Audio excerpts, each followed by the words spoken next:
Bienvenidos y bienvenidas a Around, este programa que hacemos, este video podcast, quizás, no sé, todavía no definimos el formato, pero este formato medio streaming que hacemos desde la Universidad Nacional. Medio streaming me gusta. Un poco y poco, sí. Un poco de todo. Desde la Universidad Nacional de Río Negro hacemos este medio streaming para informarte, para contarte las experiencias, las cosas que pasan en la universidad, la actualidad de la universidad y también para compartir conocimiento, ¿no? Así es. Para compartir conocimiento que te sirve para mirar las cosas que pasan a tu alrededor del orden de la sociedad, la cultura, la tecnología, el trabajo, la vida en general. Bueno, de todo eso habla la ciencia que se hace, que se produce día a día acá en la Universidad Nacional de Río Negro, la que se hace, la que se enseña, la que se cuenta, la que está día a día en las aulas, en los laboratorios. Bueno, todo eso que pasa en la universidad sirve para pensar, y si algo de lo que te contamos acá te ayuda a pensar un poco distinto, un poco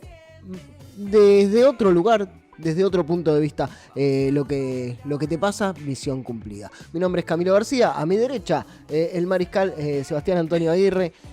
¿Cómo estás? Muy buenas tardes, buenas noches, buenos días, ¿cómo les va?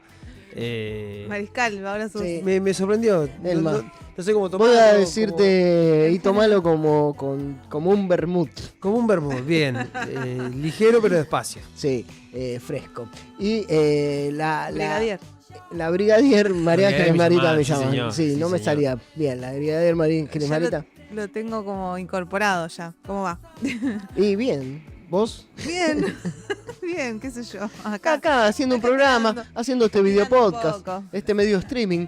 Bueno, acá estamos con un programón, vamos a estar hablando justamente de ciencia con la secretaria de Investigación, Patricia Gueri, que viene a contarnos de lo que pasó, lo que dejaron las jornadas que tuvieron lugar en Bariloche, en la sede andina de la UNRN, que reunieron a científicos, personas que hacen ciencia y tecnología en todo el país. Una banda de científicos. Una banda de científicos se encontraron acá en nuestra casa y está buenísimo compartir esas conclusiones, esos desafíos que se plantearon en un momento pero muy difícil para la producción de ciencia y tecnología en Argentina. Bueno, a ver qué pasa con esto y por qué está bueno que todos, no solo los que se dedican a esto, estemos al tanto de la ciencia y la tecnología en nuestro país. Además, tenemos columna de educación financiera también, en un momento dificilísimo para hablar de números, para hablar de platita. En Argentina, aún así es importante pensar la educación financiera. Para eso viene Matías Zabaleta. Esta es la columna, una de las columnas favoritas de Mari, me parece. No, pienso que es un tema que está siempre como rondando en las casas, en los lugares de trabajo y en un montón de otros lugares, pero que no lo hablamos efectivamente. Es importante, pero no se habla. No se habla, es como el tabú todavía. Sí, ¿no? Yo lo que aprendí de esto es, ¿por qué no hablamos de esto? ¿Por qué no planteamos esto como algo que hay que enseñar y aprender? Como porque parece que hablar de plata es interesado, es ventajero, es materialista, y en realidad es un medio que tenemos para todos los días desenvolvernos en la vida. Al menos el mundo es capitalista y el mercado está ahí mediando todo, y está bueno ver cómo hoy vamos a hablar de la psicología del dinero. Así ni más ni menos. Ni más ni menos. Así que quédate ahí, aguantá que viene un programón por delante. ¿Nos metimos en las noticias? Ahora sí. Vamos. La Universidad Nacional de Río Negro presentó una denuncia formal ante la Relatoría Especial de las Naciones Unidas sobre el derecho a la educación para alertar sobre la crisis presupuestaria y el deterioro institucional que atraviesa el sistema universitario argentino. La presentación fue realizada por el rector Anselmo Torres ante la relatora Farida Yadid.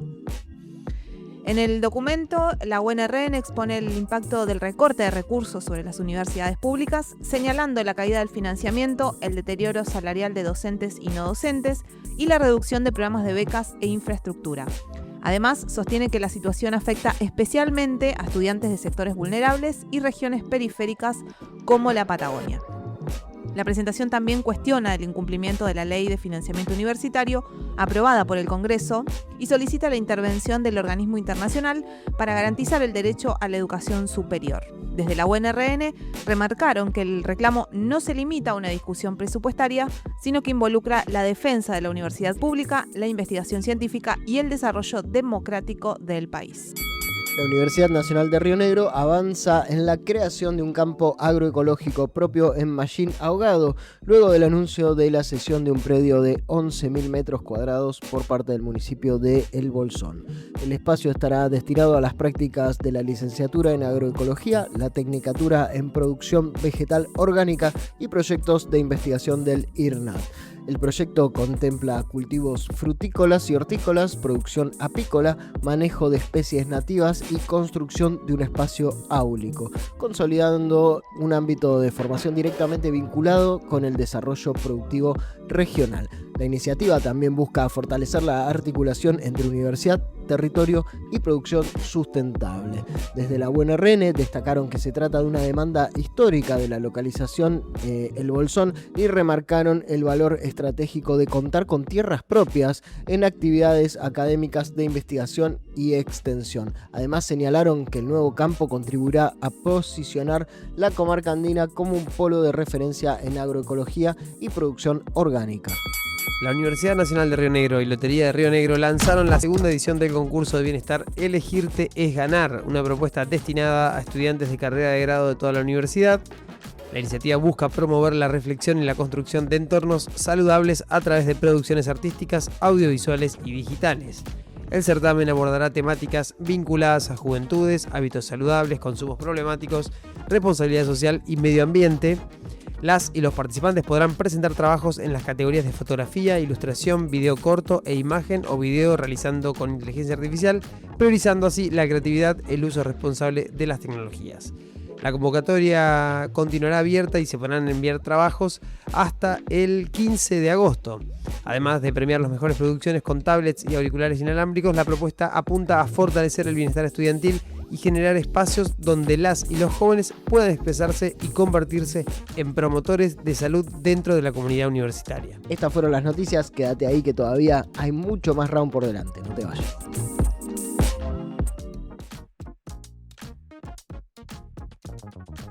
Cuando hablamos de educación financiera a veces suena a números, ingresos, gastos, ahorro, bueno, un montón de palabras, inversión, tasas, intereses, pero cualquiera que haya intentado ordenar un poco su economía sabe que el problema no está siempre ahí en la cuenta, que hay algo más, hay un trasfondo.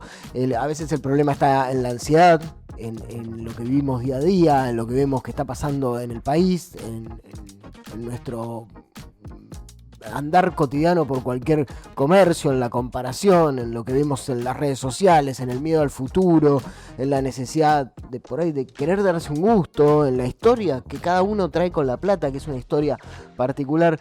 Hay un libro que se viene mencionando en este espacio, que es La psicología del dinero, de Morgan Housel, que propone mirar el dinero desde otro lugar, no solamente como una cuestión matemática de números, sino como una cuestión humana, más ligada a la psicología.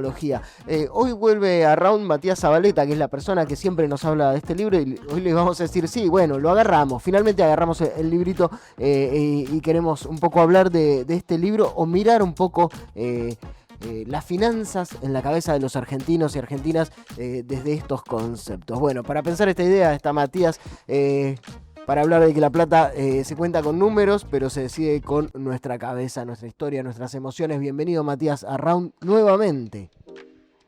Hola, buenos días, chicos, ¿cómo les va? ¿Cómo va, Martín? Gracias por el espacio, como siempre. No, muy bien, gracias. Gracias a vos.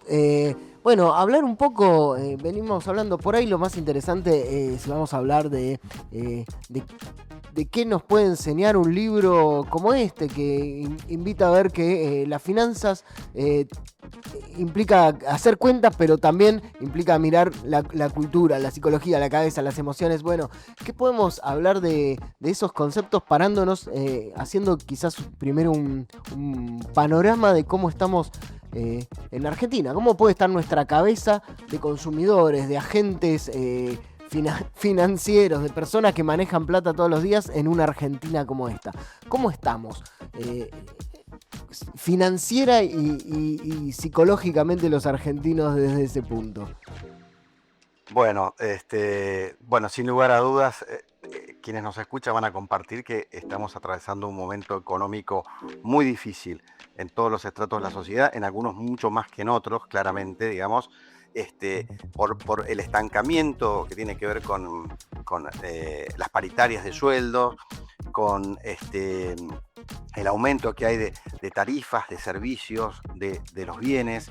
Es decir, nuestro ingreso se ha mantenido constante o prácticamente constante, mientras que nuestros egresos han aumentado en forma sustancial, ¿no? Es decir, cualquier factura del servicio que venga a casa para pagar, facturas del colegio, compras en el supermercado, todo ha aumentado y sigue aumentando, por ahí en menor medida, pero sigue aumentando, y nuestro ingreso se mantiene prácticamente constante.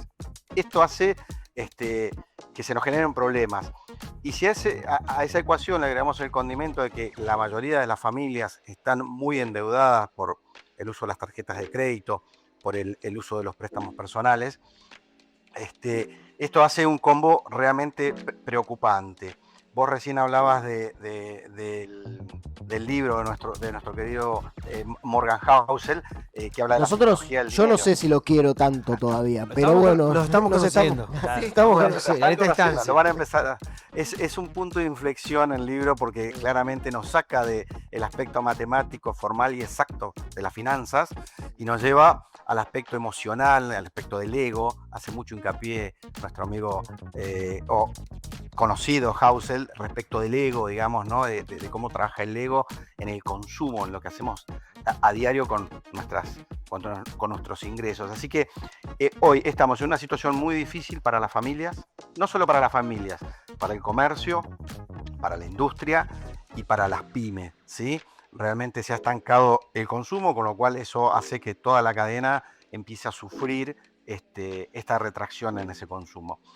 Y si de alguna manera tenemos que plantear, bueno, ¿qué tiene que ver esto con tu inicio? Que aprovecho y la oportunidad para decirte, hiciste una síntesis perfecta de lo que habla este libro, ¿no? Es decir, de las emociones y la historia. Hoy estamos formando, para que se den una idea, nuestro amigo habla de que las finanzas no son una ciencia exacta, sino es una habilidad blanda, que tiene que ver con nuestra historia, nuestra emoción, nuestro comportamiento y nuestro ego. Y hoy, lamentablemente, estamos formando parte de nuestra historia hacia el futuro. ¿Por qué? Porque estamos atravesando un momento muy difícil.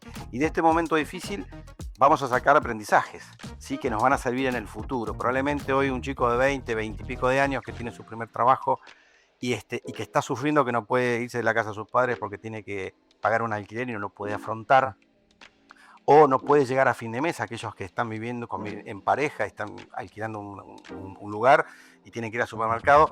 Bueno, están formando un aprendizaje para el futuro, entender el comportamiento que van a tener en el futuro en relación al dinero. Esto habla un poco el libro de Morgan Housel, ¿no es cierto? Es decir, cómo vivimos y cómo vivimos ahora, ¿sí? El vivir ahora implica traer del pasado cosas que nos formaron, ¿sí? Una crisis te forma, básicamente. Sí, de una, pensando en cómo nos forma y nos moldea, ¿qué tipo de comportamientos y conductas te parece que se pueden estar generando en términos financieros en una economía así como la Argentina, que estamos atravesando? Bueno. Y que por ahí estaría bueno decir, porque si no parece que estamos dando consejos en un momento de demasiada crisis y decir, pará, estamos tratando de sobrevivir y encima nos vamos a poner a ver cómo hacemos todo más eficiente. Entonces, ¿qué podemos observar de cómo nos estamos comportando en un momento así, en términos generales?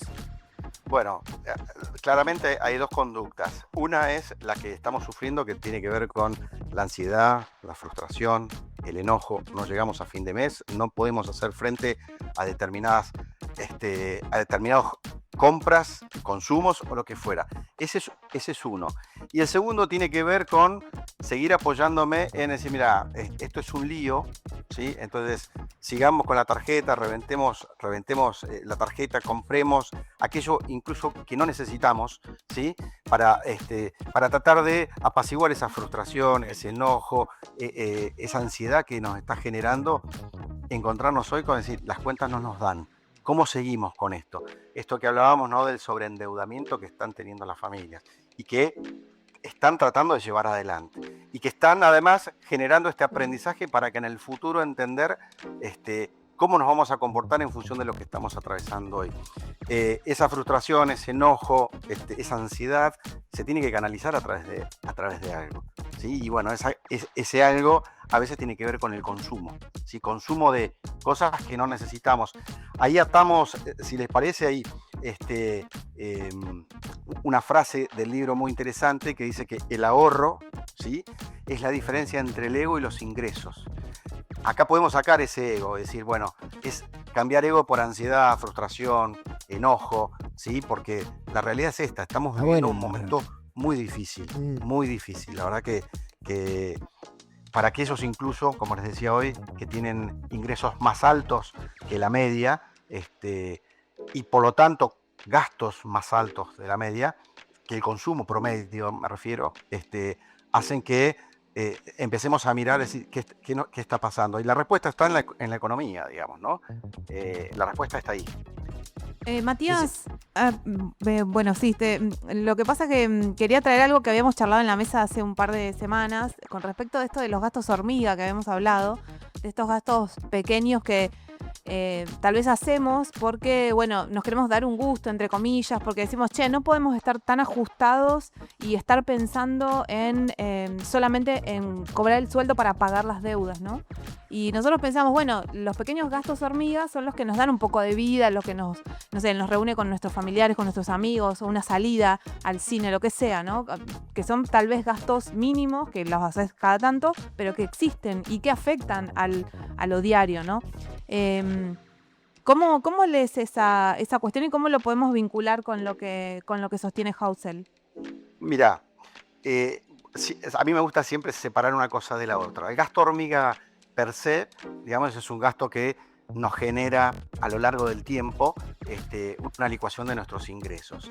Ahora, en este momento particular, creo que vos lo explicaste muy bien, digamos, calmar toda esa frustración que nos está generando con algún gasto para juntarnos con un amigo, no lo veo mal, ¿sí? Yo en particular no lo veo mal. ¿Por qué? Y bueno, porque es tratar de suavizar esta situación que estamos viviendo, que es muy difícil. Entonces, si a esa situación difícil, donde no nos alcanza el dinero, ajustamos aún más aquellas cosas que nos pueden permitir aliviar esa situación, creo que no es lo ideal. No sé si me explico un poco con eso. ¿Qué diría nuestro amigo Housel? Y Housel es un escritor. No vive en la Argentina, no vivió en la Argentina. Y no Claro. Gracias, eso es lo que quiere decir. No vive en Argentina, él no sabe lo que es. Otro libro. El problema es si puede comprar. Exactamente, él no vive acá, entonces es difícil explicarle a alguien que no vive en Argentina cómo vivimos los argentinos. No lo entenderían, ¿no? Es decir, somos esas permanentes crisis cíclicas que vivimos. Sí, otra vez esto, estamos viviendo otra vez esto. Solo esto, un dato de color. Hay 185 países en el mundo, 2 más, 2 menos, digamos, pero básicamente eso. Solo hay 10 países en el mundo que tienen inflación, como la nuestra, ¿sí? Más de 2 dígitos. Solo 10 países en el mundo. La inflación en el mundo está resuelta. Es un fenómeno que se resolvió. Se sentaron los economistas, esto se resuelve de esta manera. Argentina sigue viviendo el flagelo de la inflación a pesar del tiempo.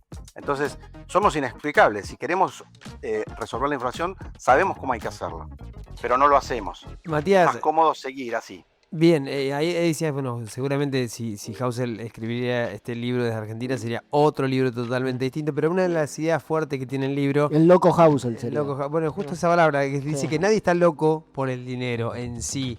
Dice que cada persona actúa de acuerdo a sus experiencias previas, y en esto hablábamos de, por ejemplo, en una situación como la que vive Argentina ahora, con múltiples crisis cíclicas que se agudizan, bajan... ¿Cómo es la relación y si influye realmente haber vivido tantas crisis en el momento de manejar la economía personal, ¿no? Decir, bueno, no, me sirve para ahorrar, me sirve para invertir, para consumir. ¿Me deja algún mensaje toda esta crisis que estamos viviendo o en la general o no? Absolutamente sí. Mira, hoy venía en el auto para acá y pensaba, ¿no?, en aquel jubilado italiano o aquel italiano que vino, digamos, de la posguerra, vino a Argentina, que hoy tiene construida su casa y tiene 3 o 4 departamentitos para alquilar y con eso vive y con su jubilación mínima. Esa persona construyó su futuro a partir de su pasado, de venir de una guerra, de una hambruna, de entender que los recursos son sumamente escasos. Entonces, definitivamente, lo que dijiste vos, nadie es loco, como dice nuestro autor, nadie es loco. ¿Por qué hizo eso? Bueno, lo hizo porque tuvo la experiencia de haber vivido situaciones extremas, entonces se preparó para no repetirlas. Yo creo que tiene que ver con eso. Hoy un joven de entre 20 y 30 años que está atravesando esta crisis, que falta de empleo, falta de ingresos insuficientes, está aprendiendo un montón para el futuro. Está aprendiendo un montón. Creo que tiene que ver con eso.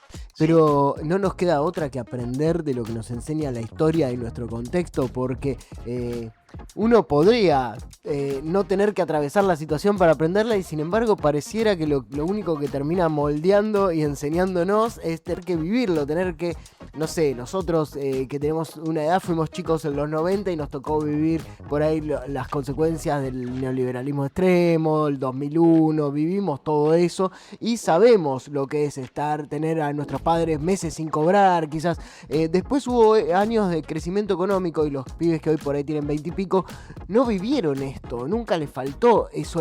Entonces es como difícil, y vos querés transmitir esa enseñanza, decir, che, mirá que esto hay que cuidarlo. Que en algún punto lo transmitieron a uno. Claro, también. que también cuesta. Y también la gente que vivió antes que uno, decir, che, pero vos te la creés que sabés, pero no sabés, vos no la sufriste, yo la sufrí. Entonces, ¿cómo hacemos para construir una mirada quizás más racional cuando somos muy presos de nuestra época? Nos decimos, bueno, esto es mi horizonte de posibilidades. ¿Sabés qué pasa, Camilo? Lo que explicaste al principio es la teoría, ¿sí? Claro. Y lo que viene es la práctica, ¿sí? En todo contexto, una cosa es la teoría, che, yo puedo leer en un libro, me pueden contar mis padres lo que pasó, que no teníamos para comer, que no nos alcanzaba, y otra cosa es vivirlo en carne propia. Creo que la práctica, si se me permite llamarlo en esos términos, es lo que nos va a hacer fuerte a nosotros para entender cómo viene. Les traigo un pequeño tema. Mis hijos adolescentes coman fruta, coman verdura, olvídate, no comen fruta, no comen verduras. Bueno, cuando uno empieza a cumplir años y se empieza a hacer análisis clínicos y empieza a dar alto el colesterol, alto esto, alto aquello, empieza a entender todo eso que les decimos a nuestros hijos o lo que tratamos de inculcar a nuestros hijos. Con esto es lo mismo, en tanto y en cuanto no vivan. A veces me preguntan, ¿qué necesitamos en Argentina para que esto cambie, para que no sigamos viendo inflación, no sigamos con todos los problemas que tenemos? Y nosotros vivimos una guerra, lamentablemente, de Malvinas, pero la vivimos fuera de nuestro país. No nos afectó directamente. Bueno, a lo mejor lo que necesitamos es eso, ¿no? Como le pasó a Japón, Segunda Guerra Mundial, le estallaron 2 bombas y resolvieron, digamos, sus cuestiones culturales, económicas. Ojalá que no, por supuesto, pero digo, la fuerza de la práctica, la fuerza de que nos pase, que lo tengamos que vivir para entender por dónde tenemos que transitar. Mati, en un momento el libro habla de que hacer dinero y mantener el dinero son habilidades totalmente distintas. A tu entender, a tu criterio, ¿cuál es la más difícil, no? Porque un poco me suena la frase esa de llegar al éxito no es el tema, sino que es mantenerse. Mantenerse. Bueno, pero entiendo que va por ese lado, pero ¿cuál es para vos, a tu entender, en este contexto que estamos hablando, la habilidad más difícil? Bueno, definitivamente, para mí... hacer dinero. Hacer dinero. Hacer dinero hoy es una situación difícil. También es difícil mantenerlo, ¿sí? Por esto de, permítame una expresión técnica, propensión marginal al consumo. ¿Cómo varía mi consumo cuando varía mi ingreso? A mayor cantidad de ingresos, mayor van a ser mis gastos fijos, mis gastos variables. Para alguien que no ha hecho dinero, ¿sí? Lo más difícil es hacer el dinero. Si tuviera mucho dinero, te diría a lo mejor es mantenerlo. Depende en qué lugar te ubiques, pero Argentina es un país que tiene muchas posibilidades para que vos hagas dinero muy rápido. Tenés que estar en el lugar y en el momento oportuno para poder hacerlo, pero hay muestras de que se logra hacer mucho dinero porque es muy inestable, ¿sí? En otros países se crece al 7% anual, en Argentina puedes crecer al 50%, al año siguiente caer al 70%, pero Argentina te da esas posibilidades, digamos. Está Es eso un mercado. poco en la cabeza nuestra, ¿no?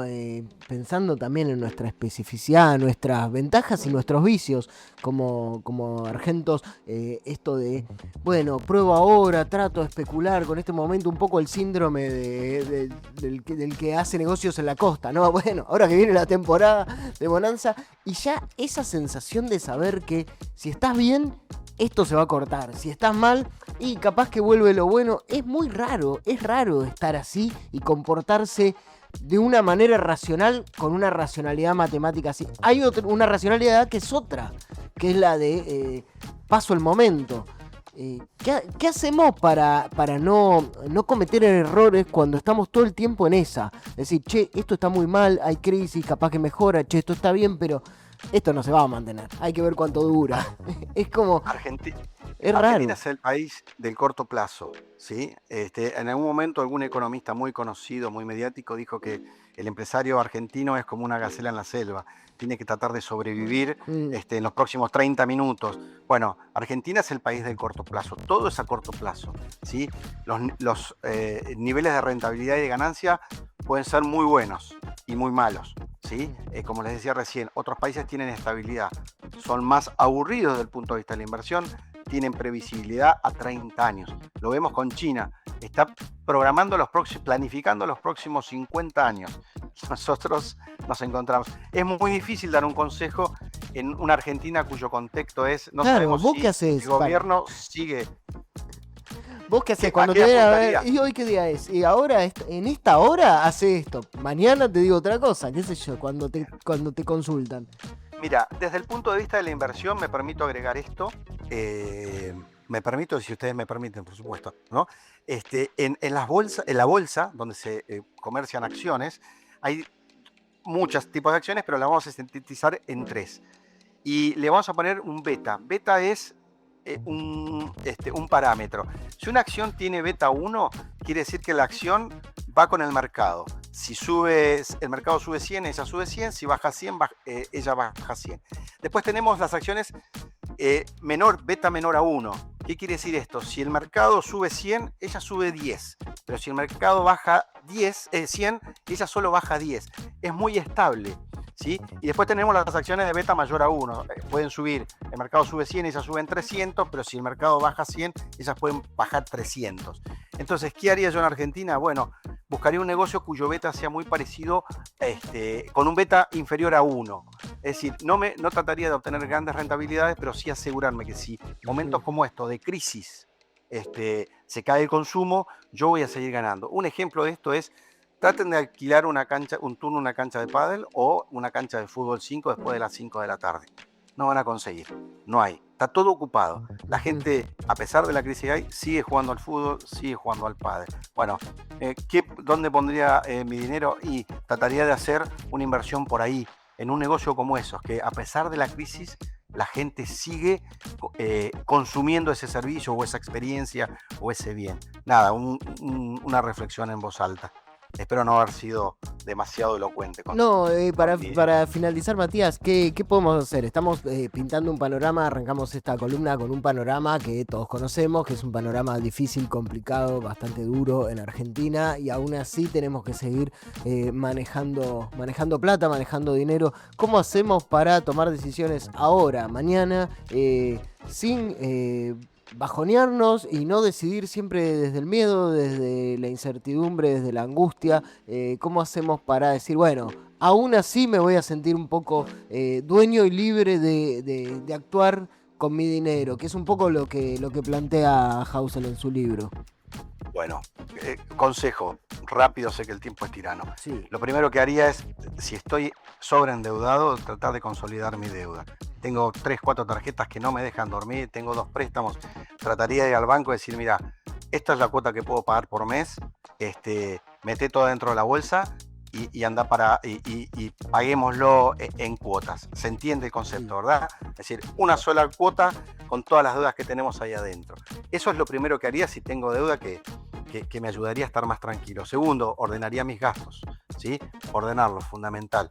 Tercero, cuidar el centavo al máximo. Sé que en este momento es bueno juntarse, como dijo María Ángeles, a comerte, tomarte unos mates, comer una factura, pero trataría de ordenar al máximo mis gastos para entender cómo puedo pasarla mejor. Yo estoy hot sale.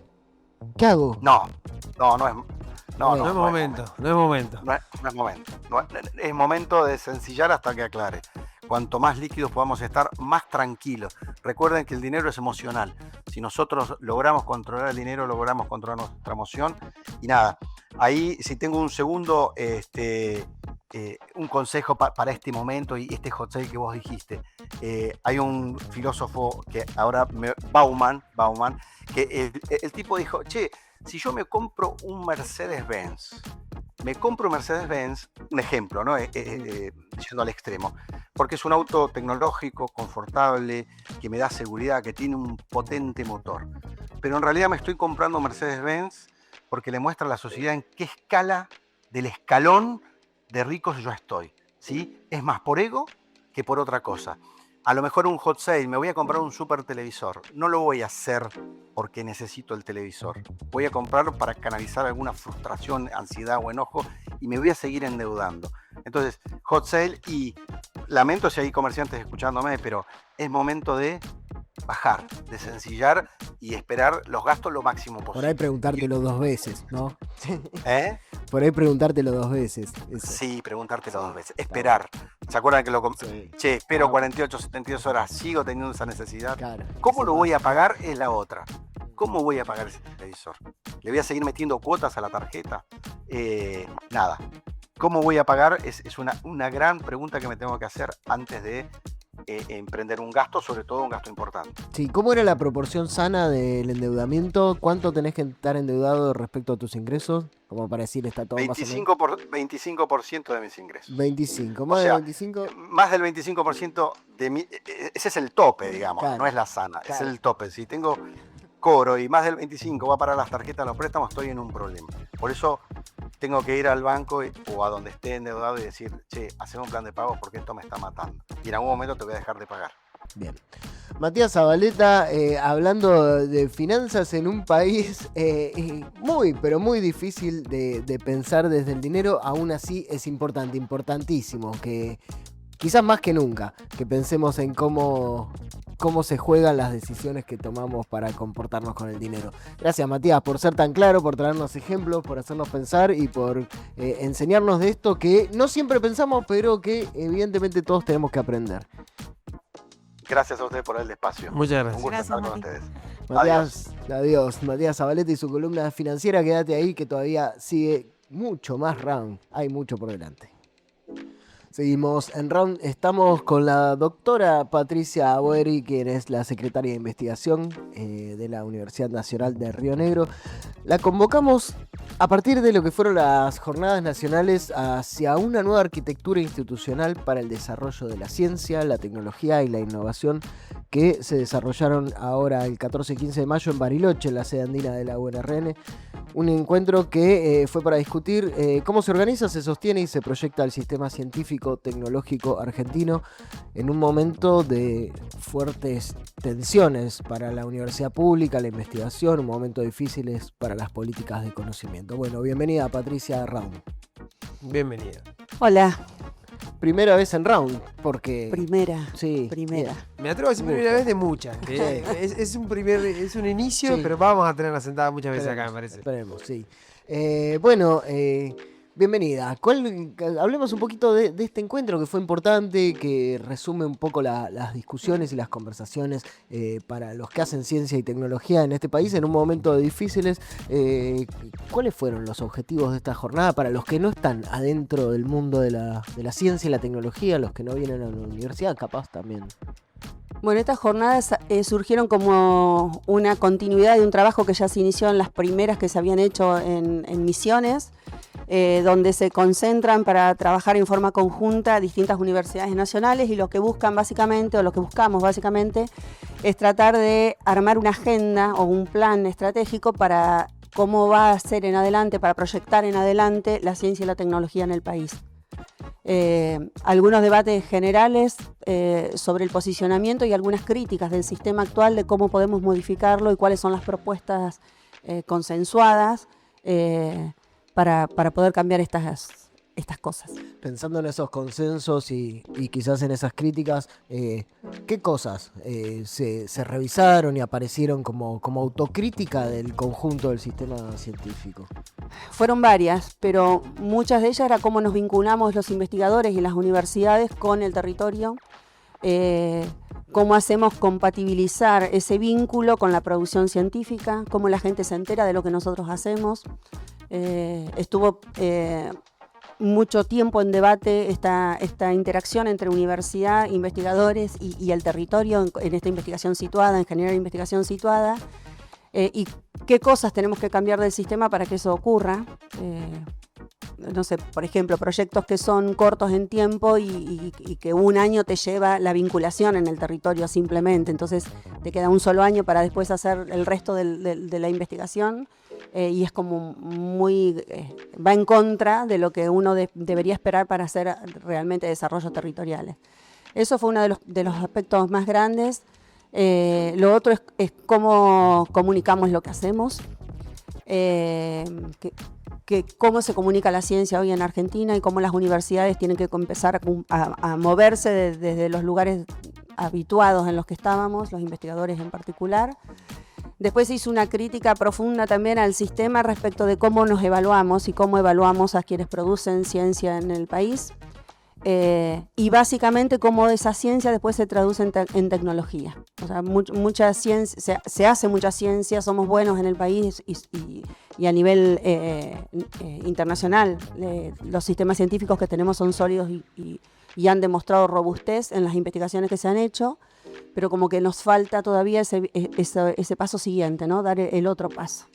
Esos fueron los aspectos como más relevantes. El paso es aplicarla en tecnologías concretas. Ir al dos cosas. Por un lado, el territorio, esto de llevar soluciones a territorios, sí, a que las investigaciones se concreten en un producto o en no necesariamente un producto físico, pero en algún material que sirva para resolver problemáticas de las comunidades.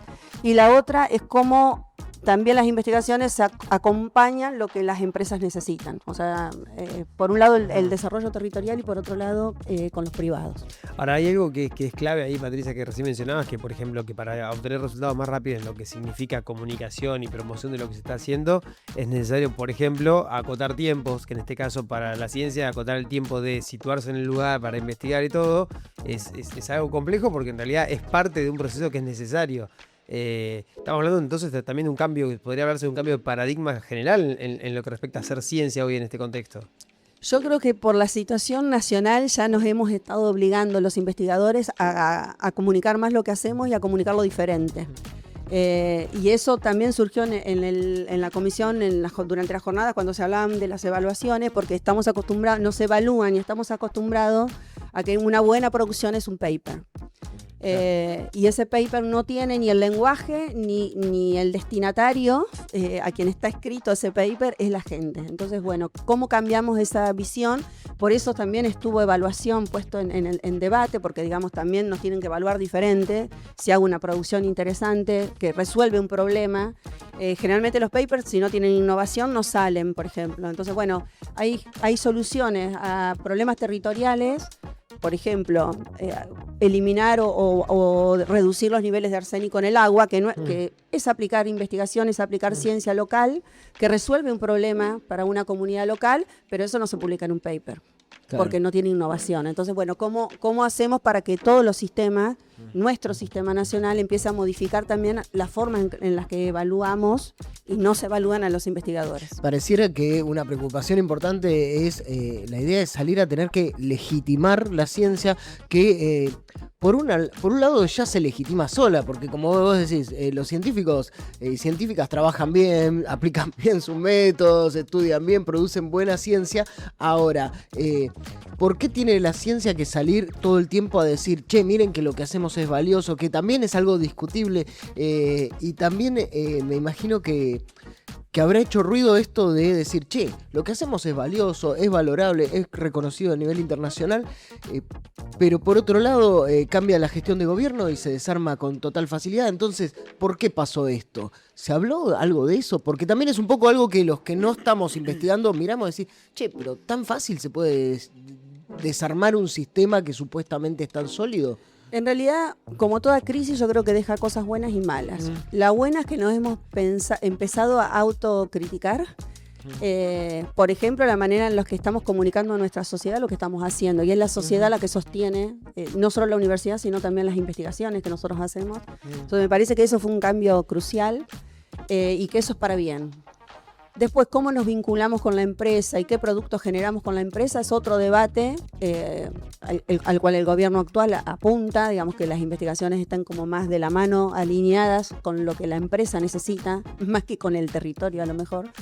Pero bueno, me parece que tiene eso, como sí es criticable, porque es modificar todo un sistema, pero tiene su parte positiva, salir de esta crisis, porque uno se replantea o se posiciona diferente. Bueno, hacemos el paper, pero también contamos lo que hacemos. Y los científicos y científicas, ¿qué plantean de eso? Porque nosotros, por un lado, como comunicadores, y es un poco nuestro trabajo, servir de puente, un poco no, es nuestro trabajo servir de puente entre lo que genera la universidad y la comunidad en general, y siempre valoramos qué bueno que se comunique la ciencia, pero por otro lado decimos, el científico ya tiene que estar haciendo ciencia, encima tiene que ser comunicador, y encima tiene que ser entretenido, y encima tiene que conmoverte, decir, loco, yo hago ciencia.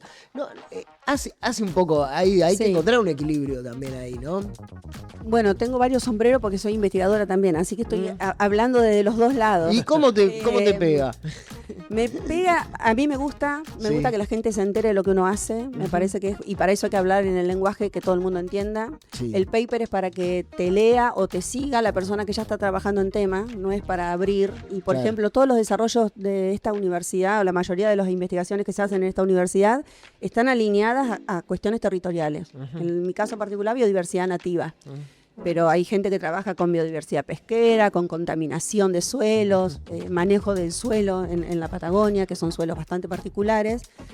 Y me parece que el paper en sí mismo no termina consolidándose en lo que nosotros necesitamos, que es que esa información le llegue al territorio. Por eso investigamos lo que investigamos y no otra cosa.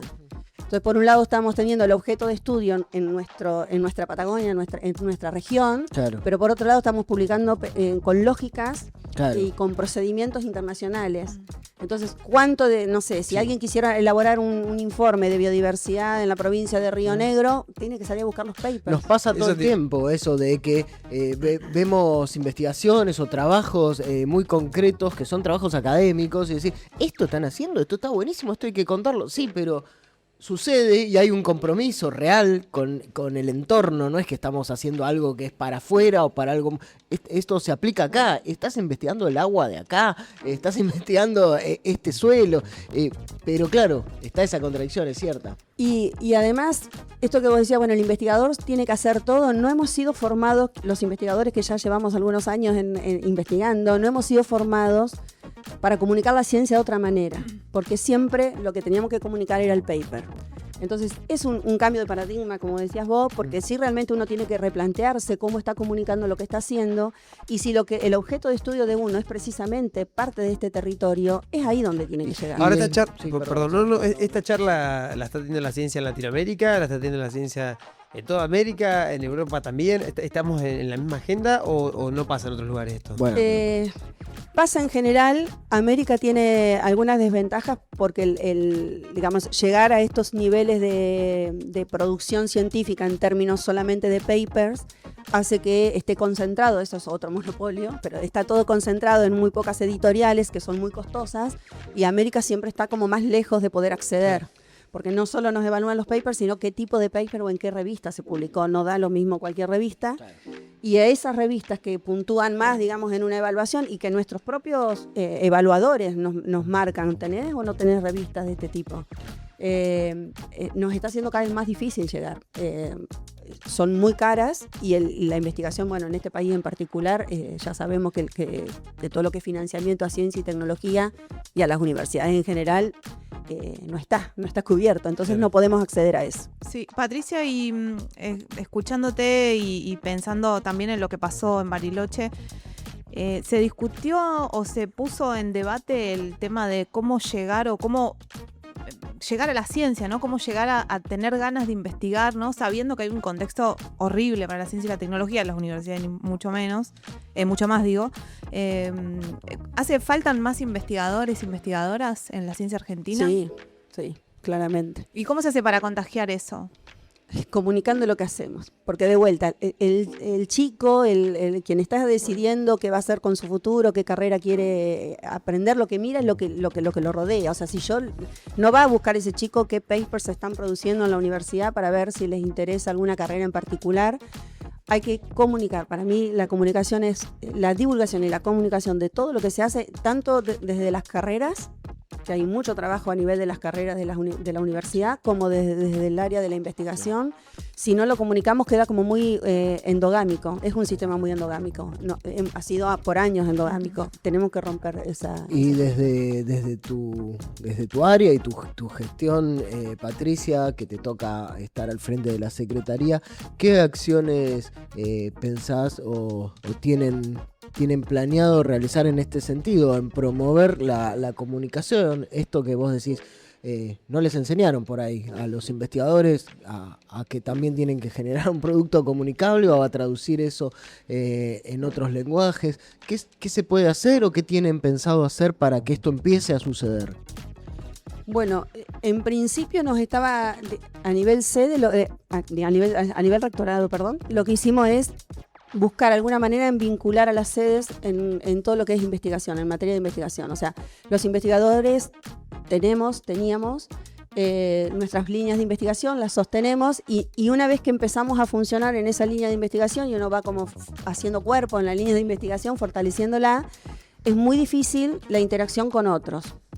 A lo mejor son interdisciplinarios, o sea, no estoy pidiendo que otro biólogo participe de una misma investigación donde ya son 3 biólogos, sino al revés, que a los biólogos se les sume gente de otras áreas para hacer un aporte totalmente distinto sobre un mismo objeto de estudio. De esa manera interdisciplinar se enriquecen muchísimo las investigaciones. Desde la CICADIT estamos ahora en proceso de admisión de una convocatoria de proyectos que salieron con fondos propios de la CICADIT y que apuntan a eso, a generar propuestas de investigación. O sea, los investigadores presentaron propuestas en las cuales una de las condiciones era vincularse o con investigadores de otras unidades ejecutoras o con otras sedes. Y donde además el ítem formación de recursos humanos era un criterio de admisión. O sea, había que tener formación de recursos humanos, que es un poco lo que ella dice, para sostener esas investigaciones a largo plazo, porque falta incorporar gente en el sistema, porque estamos perdiendo mucha gente joven que se está yendo, y si uno no renueva los recursos humanos ahí, son líneas en las cuales la universidad apostó a nivel de infraestructura, a nivel de tiempo y de financiamiento, y que después quedan en la nada si no hay alguien joven que empiece a liderar esos procesos. Por eso es tan fundamental la vinculación interdisciplinar. Claro, en la formación de nuevos cuadros, de nuevos recursos es fundamental en todos los proyectos, me parece, pero claro, me imagino que en la carrera científica va habiendo, como comentabas antes de empezar la nota, algunos nombres propios que van pesando mucho, como que vos vas ganando puntos, vas ganando prestigio y bueno, vas ganando los concursos, línea de financiamiento, y si no formás nuevos, en algún momento eso se corta. Exacto. Bien. Exacto, sí. La formación de recursos humanos para sostener estas líneas en las cuales la universidad estuvo.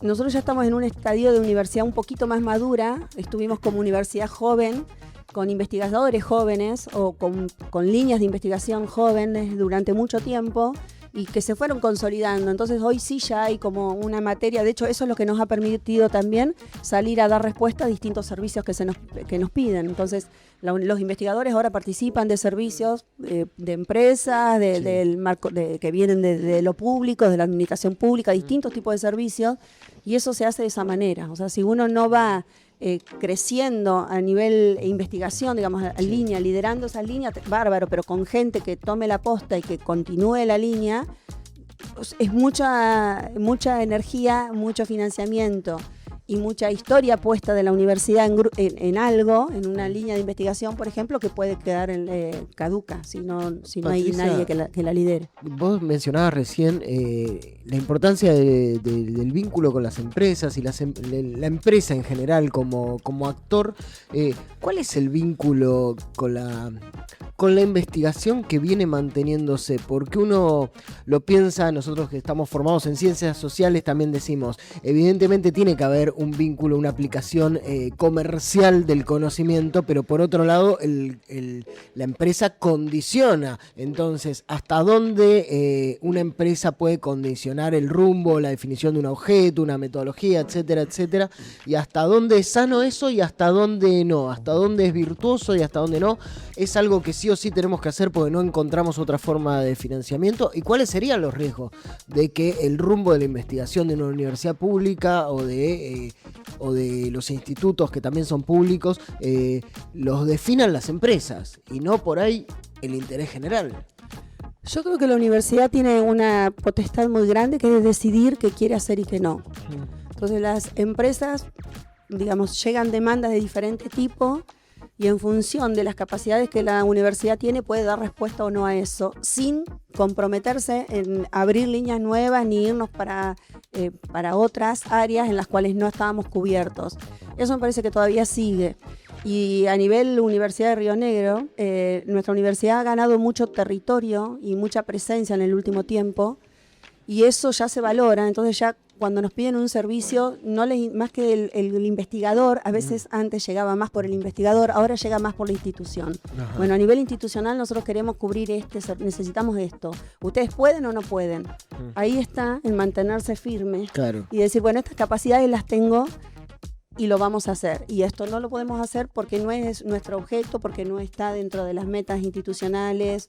Pareciera ser algo como un actor con el que hay que negociar todo el tiempo. No hay blancos o negros, hay más bien grises de contexto. Y Argentina en general, y es algo que en América Latina pasa, no tenemos mucha cultura tampoco de esta relación con las empresas. Está tan inmadura a nivel de ciencia-empresa, que tampoco tenemos mucha cultura en cómo patentamos, cómo custodiamos los conocimientos generados, todo lo que es el conocimiento, ¿no? El capital que tiene ese conocimiento, que es intangible, pero que está. No tenemos todavía fuerte ese sistema, y eso es algo que también a lo que tenemos que ir si queremos vincularnos cada vez más, sosteniendo nuestros principios, nuestros objetivos institucionales con la empresa. Bien.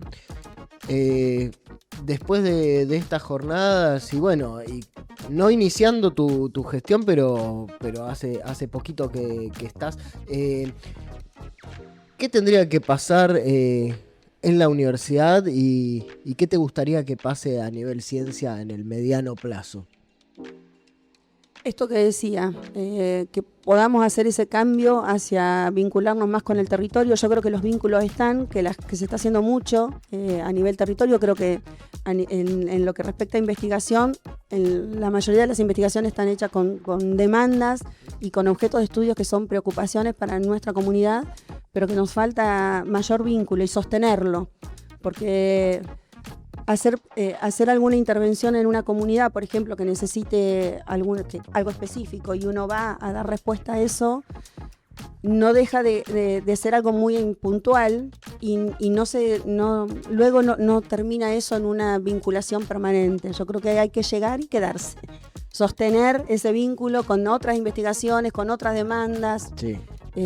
Eso me parece que es crucial. ¿Qué te parece que tiene que saber la comunidad en general, la gente que no está ni siquiera en la universidad ni cursando, la gente del vecino o vecina, acerca del trabajo que hacen científicos y científicas en la universidad? ¿Qué te parece que está bueno que sepan del laburo que hacen los científicos de la uni? Hay muchas líneas de investigación que impactan directamente con lo que el territorio necesita.